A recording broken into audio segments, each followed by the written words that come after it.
అక్షయ్ అవని దగ్గరికి వచ్చి చాలా థాంక్స్ అవని అని చెప్పేసైతే అంటూ ఉంటాడు. ఆ మాటలు వినగానే అక్కడ ఉన్న అవని చాలా మౌనంగా చూస్తూ ఉండిపోతుంది. ఇంతలో అక్కడ ఉన్న అక్షయ్ మాత్రం "అదేంటి అవని క్యాబిన్‌లో ఏం జరిగిందో నీకు తెలియదు. కానీ ఆ అమ్మాయిదే మొత్తం తప్పు ఉందని నువ్వు ఎలా ఊహించగలిగావు?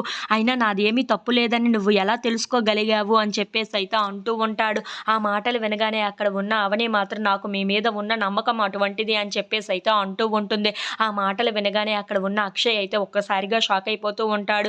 ఇంతలో అక్కడ ఉన్న అవని మాత్రం "అవునండి. మీ మీద నాకు చాలా ఎక్కువ నమ్మకమే ఉంది. కానీ నా మీద మీకు నమ్మకం లేకుండా పోయింది కదా!" అని చెప్పేసైతే అంటూ అక్కడి నుండి వెళ్ళిపోతూ ఉంటుంది. ఇంతలో అక్షయ్ వాళ్ళ ఇంటికి వచ్చి బాగా అవని కోసం ఆలోచిస్తూ ఉంటాడు. వాళ్ళ అమ్మా, నాన్న తన దగ్గరికి వచ్చి "ఏంరా ఇలా ఉన్నావు?" అని చెప్పేసైతే అడుగుతూ ఉంటారు. ఆ మాటలు వినగానే అక్కడ ఉన్న అక్షయ్ మాత్రం "ఒక మనిషిలో 2 కోణాలు ఉంటాయని ఎలా అనుకోగలం చెప్పండి" అని చెప్పేసైతే అంటూ ఉంటాడు.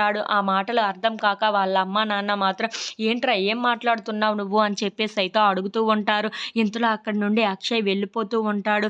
వెంటనే మళ్ళీ వెనక్కి తిరిగి వాళ్ళ అమ్మ దగ్గరికి వచ్చి "అమ్మ నిన్ను ఒక విషయం నేను అడగనా?" అని చెప్పేసైతే అంటూ ఉంటాడు. ఆ మాటలు వినగానే అక్కడ ఉన్న పార్వతి "ఏంట్రా అది అడుగు" అని చెప్పేసైతే అంటూ ఉంటుంది.